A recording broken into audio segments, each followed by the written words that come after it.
nuestra capacidad de desaprender. Y uno de repente dice, ¿qué nos van a enseñar? Nos van a enseñar a desaprender. Yo he venido a aprender, no a desaprender. Pero confíen en mí que al final de la jornada seguramente vamos a tener bastantes aprendizajes. Entonces quiero hacerles una pregunta. ¿Cómo compran sus medias? ¿En qué cantidad? Y esto lo pueden ir respondiendo a través del chat. Y seguro dirán, primero nos dicen que vamos a desaprender y ahora nos preguntan las medias. ¿Qué le pasó al expositor? Confíen en mí, confíen en mí, ¿ok? Confíen en mí. A ver, depende de la oferta, hay un XD, hay una oferta, cuarto de docena, por cuarto, por docena, ok, pero las compran por unidad, por un cuarto, bueno, bonito y barato. Ok, dice, ¿cómo compran sus medias? ¿En qué cantidad? Por docena, pero ¿una docena de qué? ¿Una docena de qué? A lo que alcance. ¿Una docena de qué? ¿Una docena de medias o una docena de qué es lo que compran? De pares, Shakira Maite Quispe, perfecto. Un aplauso para Shakira Maite. De pares, ¿cierto? De pares. ¿Cómo compran sus medias? ¿En qué cantidad? En pares. Puede ser un cuarto, pero de pares, puede ser media docena de pares, puede ser una docena de pares, ¿no? Así como dice Juan Javier, pares de medias, exacto. Pueden comprar un par, dos pares, tres pares, un cuarto, media docena, una docena, pero de pares, ¿cierto? Muy bien. Ahora la pregunta es, ¿por qué compramos las medias en pares? Y esta pregunta la hago a veces cuando estoy en vivo y todo el mundo me mira y dice, este ya quemó, este no sabe lo que está preguntando. Pero confíen en mí, confíen en mí. A ver, ¿por qué se compran las medias en pares? Comenten por favor en los comentarios. A sus core dice, porque quedaría disparejo, ok, porque tenemos dos pies. Adriana Oña, esa es la respuesta que todo el mundo da y cuando la dan me miran, ¿no? Me miran y hacen gestos con las manos y me dicen, es que tenemos dos pies. Y sí, es que tenemos dos pies, porque son necesarias para ambos pies, estermatos, por ahí hay unas risas, tenemos dos pies, imposible andar con una media, muy bien Leonardo. Sí, sé que les está causando gracia y qué bueno, porque al final esto nos hace más amena la charla porque no le conviene vender solo una porque nadie compraría. Ok, vamos. Hay 167 participantes, están participando algunos, pero todavía no todos. Linda dice porque los venden en pares. Ok, muy bien. A ver, ¿alguien más? Pero se puede andar con medidas impares. Ajá, se ve cool. Por ahí, Zenaida, muy bien, Zenaida, estás caliente con la respuesta, porque una es complemento de la otra, es mejor que ya nos protegemos los pies. Ok, muy bien. Esto de acá es una pregunta rápida. Si estuviéramos en otra charla, sobre todo en presencial, acá nos quedaríamos una hora solamente en esta pregunta, pero ahora voy a pasar. A ver, ¿qué me dicen ustedes? De acuerdo a sus respuestas, ¿qué me dicen ahora cuando ven esto de acá? ¿Qué es lo que estamos viendo ahí? Y esto es real. Ya luego, cuando acabe la charla, no en este momento, al final, cuando acabe la charla, pueden entrar a la página de esta empresa, Little Miss Match, que es un emprendimiento súper famoso, súper exitoso, que se hicieron la pregunta, ¿no? ¿Por qué compramos las medias o por qué vendemos las medias en pares?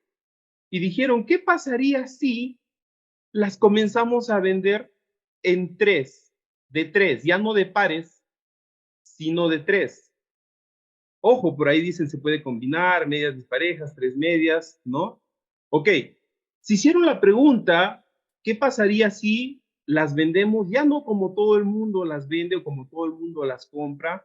Rompemos ese paradigma de que como tenemos dos pies, tenemos que comprar dos medias y comenzaron a vender estas de tres, que no son iguales, pero son parecidas porque en diseño esto se llama tienen la misma fuente de inspiración, tienen el mismo concepto, ¿no? Los colores, las figuras, todo. Y a la gente le pareció genial, empezaron con un público joven, le pareció genial porque, como han dicho por ahí, las pueden combinar, ya no tienen ese problema de dónde está mi par, se me perdió, ¿no? ¿Y qué creen? Lucio López, innovar, exacto, innovar. Y les ha ido tan bien con esta idea que ya no solamente le venden a infantes, sino le venden a jóvenes, le venden a adultos. Y cuando ustedes entren a su página, no ahora, después, van a ver que bajo este concepto ya no solamente venden medias, empezaron vendiendo medias pero ahora venden un montón de cosas más.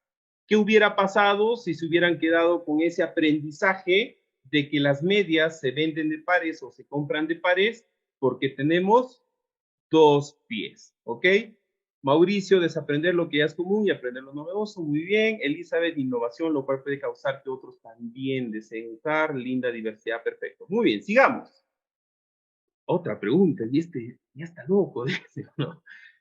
¿Cómo son las pantimedias? Y acá sí les he traído un ejemplo que es un ejemplo grandioso, pero de repente ya un poco atemporal, porque quizás algunos me dirán, eso ya no se usa, ya son diferentes, pero pongámonos en contexto, ¿no? ¿Cómo son las pantimedias o cómo eran las pantimedias? Y ahí tenemos una imagen. ¿Cómo eran? Eran como una especie de medias que tenían que desenrollarse, ¿no? Tenían que desenrollarse, traslúcidas, dice Judith, sí, tenían que desenrollarse, pero ¿por dónde se colocaban? ¿No? ¿Por dónde se colocaban? Por los pies. Y a veces se enganchaban y a veces era complicado, se rompía, dice Asos por ahí, muy bien. Exacto. Así eran. ¿Cómo eran las pantimedias? Así, como las que estamos viendo en la imagen. Así eran. Así la gente se las ponía. No había otra forma de ponérselas porque así eran, ¿correcto? Así se suponía que eran. ¿Y qué ocurre?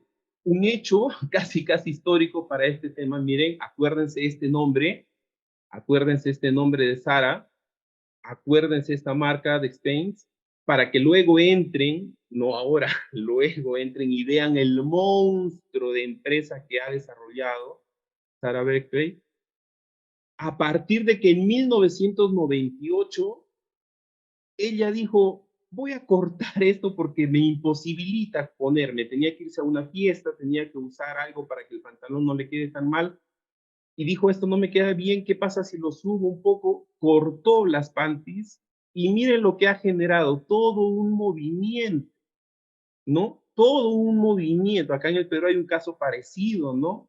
De Sin Costuras, de Sicureza, una empresa que vende ropa interior. Es un caso parecido, pero este es mucho más antiguo, miren, 1998. ¿Qué vemos acá?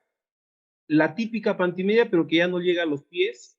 Acá un enterizo, acá una mujer diciendo, mira, yo puedo usar algo que me haga sentir cómoda, pero no necesariamente que llegue hacia abajo.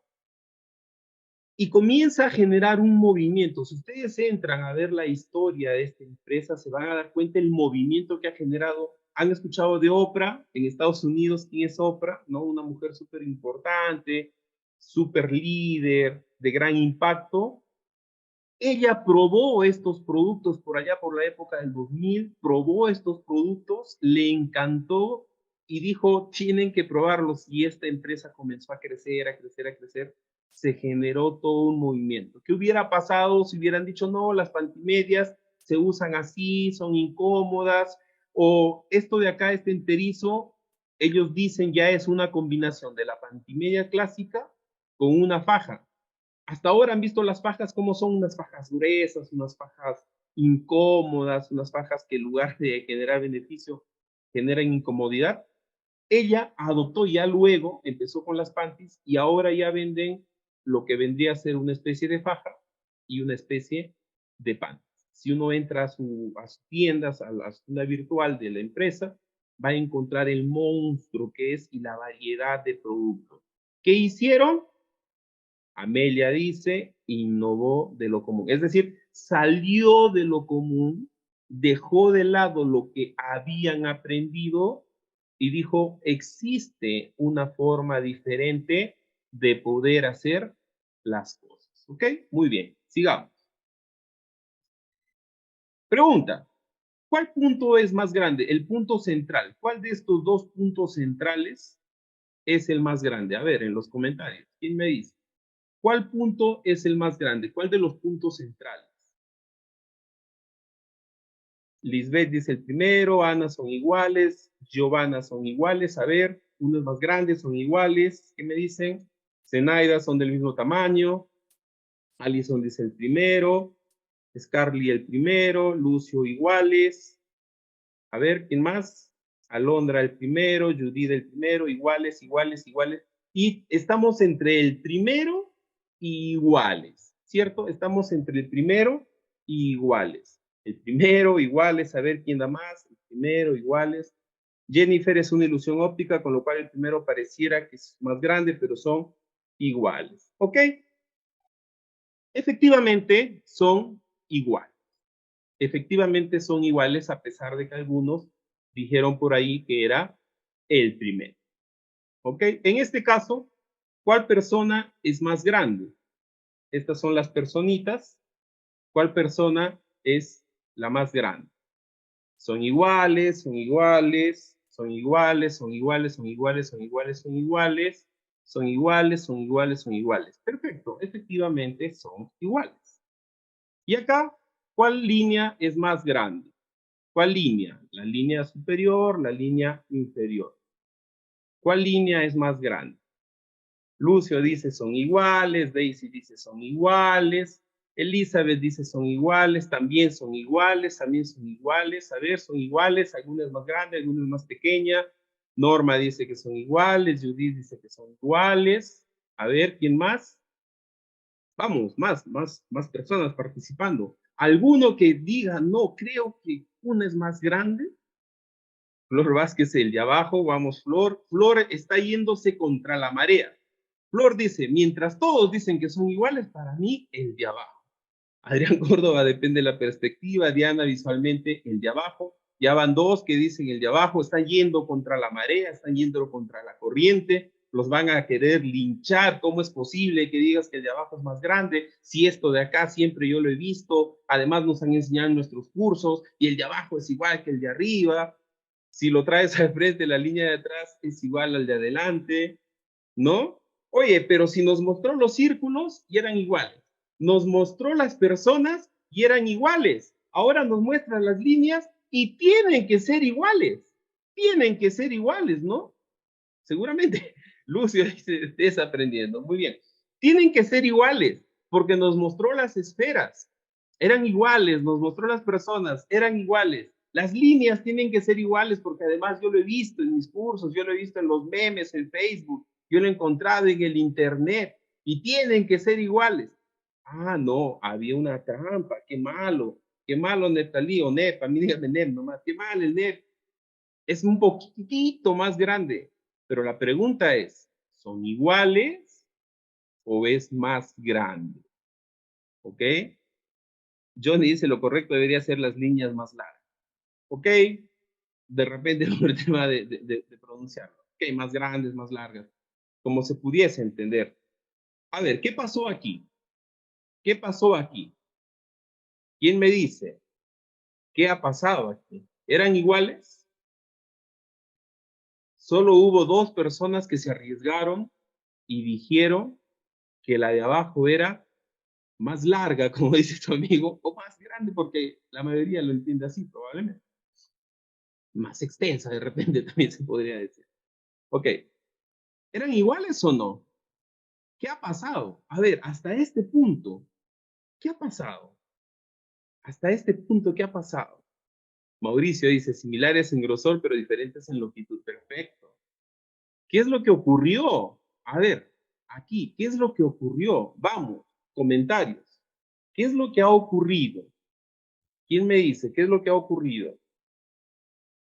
¿Por qué todo el mundo dijo que son iguales o del mismo tamaño, de la misma extensión, del mismo largo?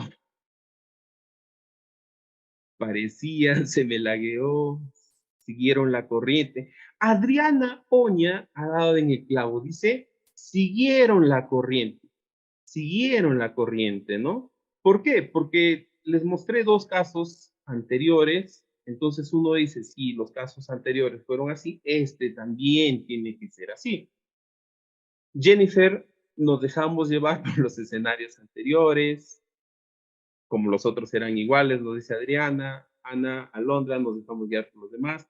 La presión, Ana, la presión. Acá hay bastante gente que está estudiando psicología, de repente han escuchado esto, que en Estados Unidos se habla mucho, se estudia mucho, el team group o el pensamiento de grupo. Aun cuando el grupo pueda estar mal, a veces las personas, como el grupo lo está haciendo, entonces dicen, yo también lo tengo que hacer por la presión del grupo, no porque realmente esté bien o porque realmente esté mal, ¿no? Nos dejamos guiar por los demás, dice Alonso. Flor Vázquez, se dejaron llevar por los otros ejemplos. Creo que Flor fuiste una de las dos que dijo lo de abajo, ¿cierto? Confírmame por ahí. Creo que Flor Vázquez, si no me acuerdo bien, ella es la que dijo la de abajo.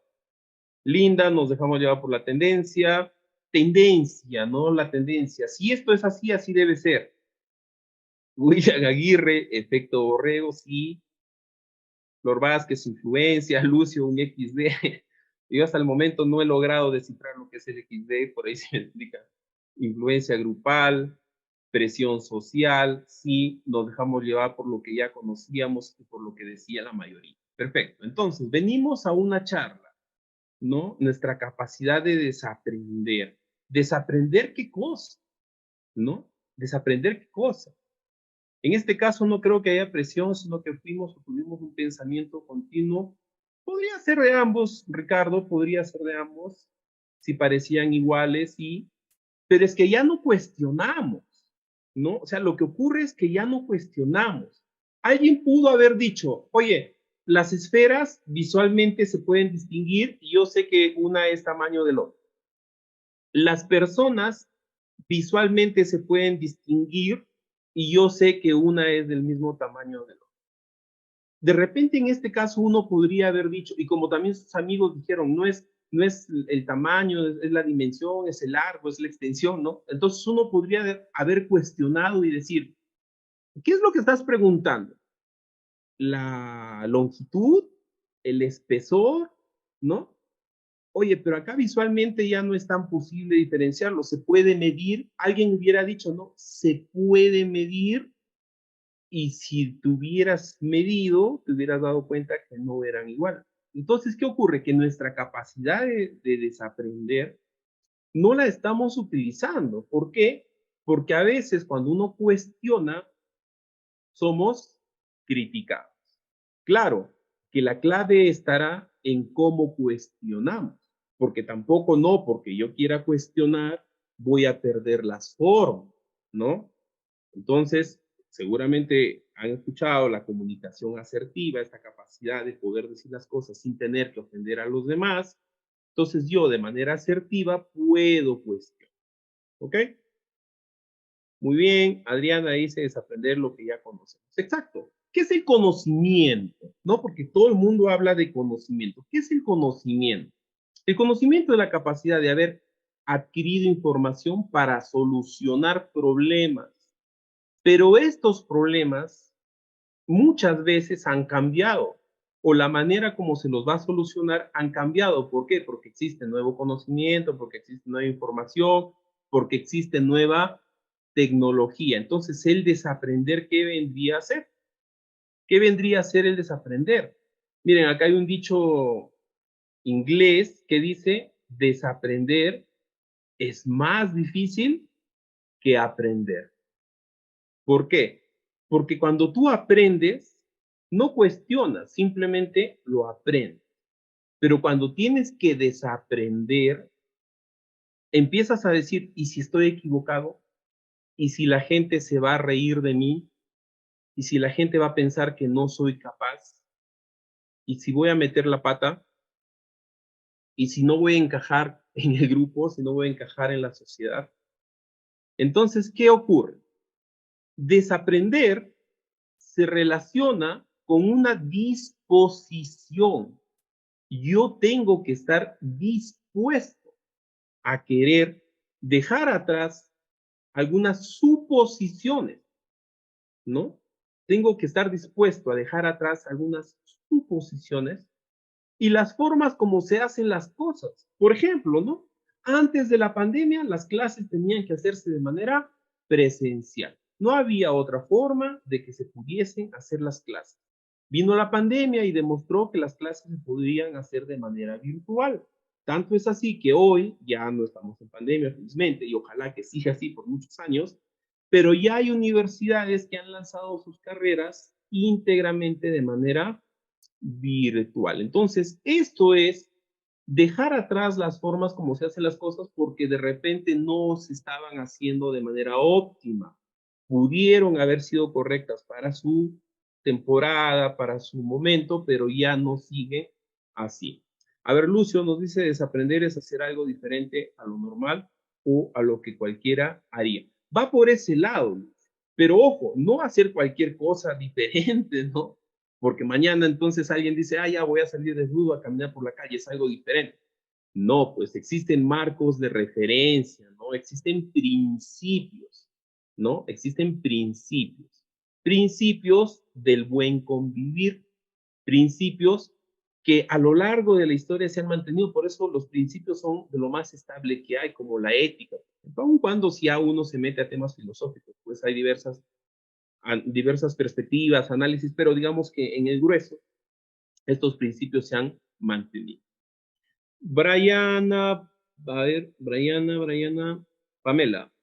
Desaprender es despojarnos de esas ideas que teníamos arraigadas respecto a cómo funcionan las cosas y en cambio hacerlas de manera diferente. Muy bien. Adriana, desaprender es crear nuevas formas de resolver problemas, de adaptarse a los cambios del medio externo y a sus necesidades. Cuestionarnos. Exacto. Miren, la pregunta que tendríamos que hacernos es, ¿qué pasaría si? O sea, ¿qué pasaría si hago esto de manera diferente? Leí por ahí que habían algunas personas de contabilidad y algunos de negocios también, entonces les cuento un caso. Hasta hace algunos años en la SUNAT, las empresas tenían que presentar su declaración, hayan vendido o no hayan vendido, hayan comprado o no hayan comprado, tenían que presentar su declaración. Entonces, imagínense, una empresa no compró nada y no vendió nada porque de repente estuvo cerrada, porque quizás viajó el propietario, por diversos factores. Pero el hecho es que la empresa no compró nada y tampoco vendió nada. Para la SUNAT, igual tenía que hacer su declaración jurada de impuestos. Y si no presentaba su declaración jurada de impuestos, le aplicaban una multa. Y la multa era altísima, ¿no? La multa era altísima. Y así ha sido siempre. Hasta que en algún momento se preguntaron, ¿y qué pasaría si cambiamos esto? Y ya hace algunos años la SUNAT dice, si un negocio, una empresa, no factura ni de compra ni de venta, no está obligada a hacer su declaración jurada. Entonces, ¿qué comenzaron a hacer? A cuestionarse. ¿Se dan cuenta? Comenzaron a cuestionarse. Lo mismo existe en registros públicos, ¿no? En registros públicos también antes uno quería hacer algún trámite, tenía que ser de manera presencial. La SUNAR comenzó a cuestionarse y ahora existen muchos trámites que se hacen de manera virtual. ¿Ok? Entonces, esa es nuestra capacidad de desaprender. El cuestionarnos, el preguntarnos qué pasaría si o por qué esto se hace así, se puede hacer de otra manera, alguien lo está haciendo de otra manera, en otros lugares se está haciendo de manera diferente. ¿Por qué es que nosotros lo hacemos así? ¿Dónde dice que debe ser así? ¿Se hizo algún intento por hacerlo de manera diferente? Porque también a veces hay gente que te dice, no, eso no funciona. ¿Y cómo sabes que no funciona? Es que ya lo intentamos. Ah, ok, es que como ya lo intentaron no funciona, entonces esto no funciona, cuando en realidad uno tendría que decirse, ¿cómo lo intentaron? ¿Qué hicieron para intentarlo? Ah, mira, hicimos el paso 1, el paso 2, el paso 3. Oye, pero quizás en el paso 2 se pudo haber hecho de otra manera. Entonces, no simplemente porque alguien lo intentó y no funcionó, es que no funciona, sino que se podría hacer de otra manera. ¿Ok? Muy bien. Pregunta, ¿quién debe comenzar a desaprender? Porque nosotros tenemos un espacio en nuestras familias, tenemos un espacio en nuestros colegios, en las universidades, tenemos un espacio en los trabajos, tenemos un espacio en nuestros grupos, ¿no? Algunos podemos hacer voluntariado, podemos ir a la iglesia y cosas así. ¿Quién debe comenzar a desaprender? A ver, pregunta, ¿quién debe comenzar a desaprender? Diana dice los adultos, Andrea nosotros mismos, Briana, el cambio empieza por uno. Lucio tiene toda la razón, gracias, Lucio. Todos, todos, uno mismo, cada uno de nosotros, todos. Acá está la respuesta, miren, es una respuesta muy visual, es muy visual. ¿Quién tiene que comenzar a desaprender? A ver, ahí la imagen, ¿ah? La imagen. ¿Quién tiene que comenzar a desaprender? Muy bien, muy bien. Los que aprendieron, dice Ricardo. Todos comienzan por uno mismo. Uno mismo, perfecto. Esta imagen es muy visual porque inclusive esta imagen me está apuntando a mí también, para que yo también sepa que tengo que seguir desaprendiendo, ¿ok? Shakira Maite alza la mano. Yo. Muy bien, ¿quién tiene que comenzar a desaprender? Nosotros. Tú, yo, nosotros. Tratemos de incorporar el nosotros en nuestra comunicación, porque a veces cuando decimos ustedes, o cuando decimos ellos, o cuando decimos tú, nos eximimos de responsabilidad que no debería ser así, porque nosotros también tenemos responsabilidad. Entonces, ¿quién debe comenzar a desaprender? Yo. Y ustedes en esta mañana han dado un paso importantísimo porque esta charla, yo conversaba con Vale y le decía, si es la primera charla del año, ustedes merecen una charla que yo no la haya dado antes. Y esta charla no la he dado antes, la he desarrollado específicamente para ustedes. Entonces, son los primeros, y me atrevería a decir del Perú, porque no he encontrado, yo siempre ando revisando también, porque tengo mi negocio de dar capacitaciones, tengo que andar revisando cómo hace la competencia, qué cosas están dando. No he encontrado otra, entonces digamos que son los primeros del Perú que podrían estar en este proceso de desaprendizaje. Daisy Rodríguez, ¿cómo puedo desaprender? Perfecto, Daisy. ¿Cómo puedo desaprender? Acá vamos a dar respuesta a esa pregunta. ¿Cómo puedo comenzar a desaprender? Yo les voy a dar algunas estrategias para comenzar a desaprender. Obviamente estas estrategias acá están resumidas, uno las tiene que llevar luego a la práctica, ensayo, error, corregir, ¿ok? A ver, antes de darle las estrategias, voy a leer el comentario de Brianna. Brianna, no sé si se pronuncia así, o Pamela, más fácil, Pamela. Y a través del cambio individual podemos ser gestores de cambio a un nivel mayor. Decía Gandhi, ¿no? Sé el cambio que necesitas en el mundo. Y a veces uno dice, pero ¿cómo voy a cambiar el mundo? Es que se entendió mal el mundo. El mundo es el pequeño espacio donde nosotros podemos estar ocupando. Entonces sí podemos cambiar el mundo, así el mundo sea mi entorno familiar, mi entorno amical, la pareja, ¿no? Mi universidad, mi salón, este es nuestro mundo. Entonces, sí, podemos ser el cambio que queremos ver en el mundo. Muy bien, vamos con las estrategias para desaprender. Primera estrategia, miren la imagen. A mí me gusta mucho hacer mis presentaciones así con imagen. La imagen es muy visual. ¿Qué tenemos ahí? Alumnos, estudiantes, ¿no? También hay un gran debate de si deberían llamarse estudiantes, de si deberían llamarse alumnos. Decían que es mejor alumnos porque los van a alumbrar su conocimiento. Pero bueno, vemos acá un grupo de estudiantes. ¿Cuál es la actitud del estudiante? Uno diría, qué raro, me han enseñado otro tipo de actitudes, no la actitud del estudiante. ¿Cuál es la actitud del estudiante? Primero, estar dispuesto a aprender, es decir, saber que yo no sé algunas cosas. Porque a veces tenemos una mala actitud del estudiante. Vamos a la universidad y decimos, uy, este profesor, ¿qué me va a enseñar? Yo ya sé más que el profesor. Ya sé más que el profesor. Ya no queremos tener esa predisposición a querer aprender.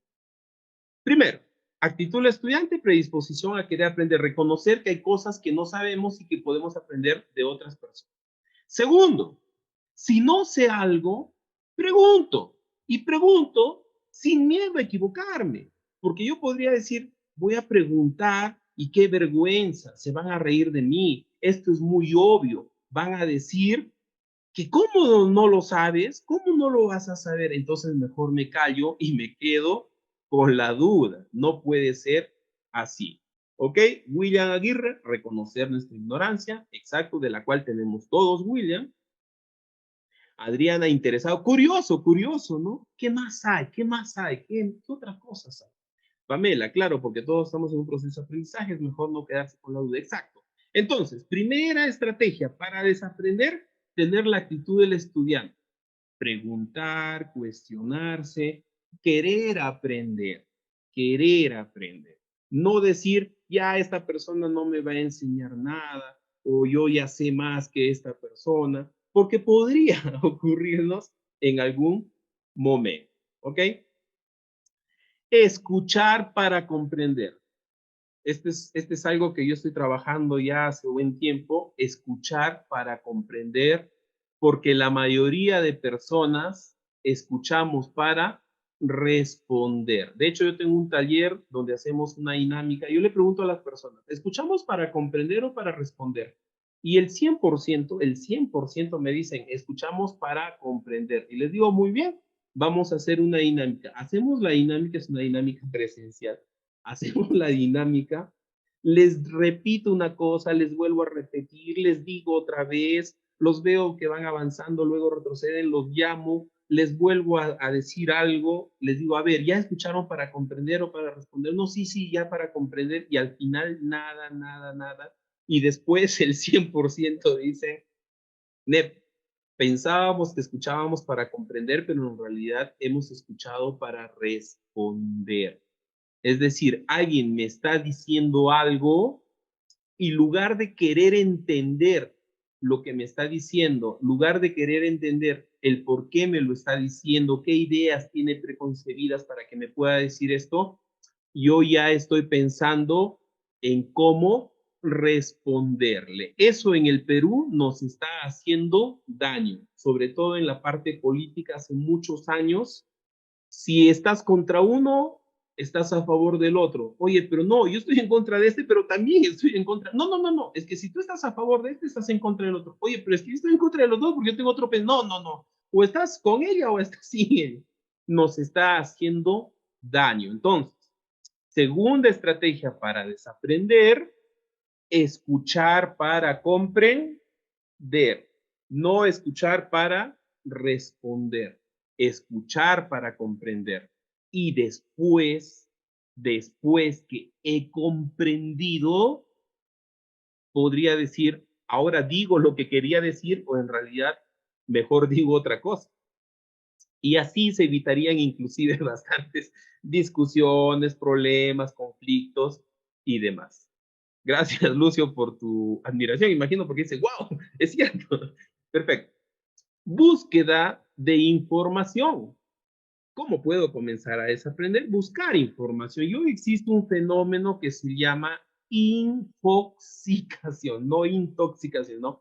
Infoxicación, es decir, existe exceso de información generado por el Internet, obviamente, y porque además la globalización, esto que trasciende, ¿no? Las barreras. Antes salía un libro, por ejemplo, yo estudié con un libro que en Estados Unidos se publicó en 1982 y acá a Perú llegaba como nuevo, como lo mejor, como lo último en conocimiento en el año 2000. Hoy no, hoy se publica un libro en Estados Unidos en el 2019 y probablemente aquí ya llega al 2020, a veces hasta el mismo 2019. Lucio dice, Google académico, sí, es una opción, pero acuérdate, Lucio, que también yo puedo buscar varias fuentes de información, no solamente lo que diga Google, ¿no? No solamente lo que diga Google, yo también puedo ir a preguntarle a alguien más. Puedo preguntarle a un profesor, puedo preguntarle a una persona de la calle, un vecino, una persona adulta, Scopus, Redalix, Cielo, claro, pero no solamente la parte académica, ojo, no solamente la parte académica. La parte académica es importante, pero hay personas que de repente no tienen la parte académica, pero son sabios y también te pueden enseñar, también puedes aprender. Entonces, la búsqueda de información no necesariamente tiene que ver con la parte académica. También yo tengo que desarrollar la fortaleza de saber qué información sí es válida y qué información no es válida, porque igual puede ser una publicación indexada, ¿ok? Académica, pero también puede ya no ser correcta, puede que ya quedó desfasada. ¿Por qué? Porque la ciencia no necesariamente va al ritmo de la vida, ¿no? No necesariamente la ciencia va al ritmo de la vida. Imagínense los que están estudiando administración y de repente psicología organizacional, digamos. Los famosos organigramas, ¿no? Los famosos organigramas. Y la ubicación de puestos.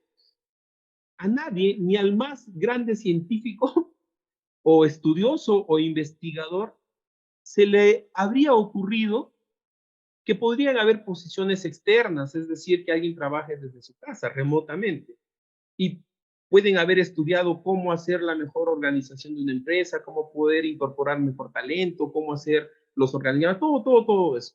Pero a nadie se le ocurrió tener gente trabajando fuera. Entonces, ¿qué ocurre?